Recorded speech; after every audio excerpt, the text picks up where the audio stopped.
Good morning, Southwest Florida. I'm Bri Walling. This Naples Herald Morning Report is sponsored by our friends at Fusillo Kia of Cape Coral. This morning we'll tell you about justice being served after over 2 decades, Florida's lawmakers tackling Medicaid expenses, and more. Today is Thursday, December 28th, and this is the Morning Report.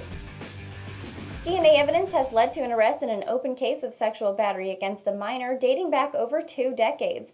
In a release published on Wednesday by LCSO, deputies announced the arrest of Paul Shannon Jacob, now 46 years old, saying that DNA evidence linked him to a 1995 sexual battery case. He was served with a warrant and arrested on Tuesday, charged with sexual battery of a minor. The DNA match was discovered as part of the National Institute of Justice project meant to resolve a backlog of rape kits used for sexual assault cases. The victim claimed that a black male in a red vehicle offered her a ride to a local restaurant to get something to eat, but instead the suspect drove the victim to a wooded area near Veronica Shoemaker Boulevard and committed sexual battery on her, before dropping her off at a nearby apartment complex. Jacob is being held at the Lee County Jail without bond.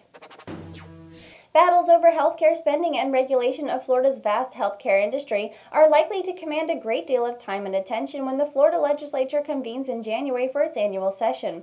Lawmakers are again expected to engage in a tug-of-war about what type of regulations should be in place for healthcare facilities, but a main focus will be on Florida's strained safety net health program at a time of tight state finances. Florida's Medicaid program already costs $26 billion and covers an estimated 4 million people, including half the state's children and more than 3/5 of all nursing home residents. The bulk of money for Medicaid comes from the federal government, but this year more than $6 billion comes from general revenue, the state's main budget account funded primarily by sales taxes.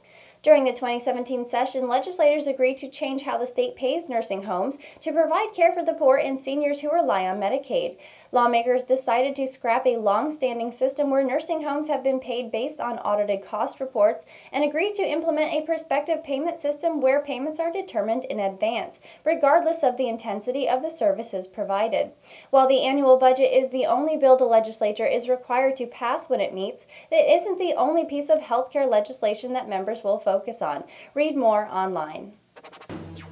As 2017 comes to a close, we're taking a look back at all the stories that happened over the last 12 months. The Naples Herald and Lee Herald teams will be recapping the year's top stories, both locally and elsewhere. Senior staff have begun putting together a compilation of the year's top hits, from crazy weather like hurricanes, wildfires, and flooding, to political stories from a toxic dump site in Dunbar to expansion strains for Arthrex. Check the site's local section to catch up on everything that happened this year locally and elsewhere before we start the whole wild ride over again on Monday. And that was the Morning Report for today. I'm Bri Walling. The Morning Report airs Monday through Friday at 9 a.m. right here at NaplesHerald.com. And don't forget to check out our lunch break that also airs Monday through Friday at 12 p.m. Thank you for watching.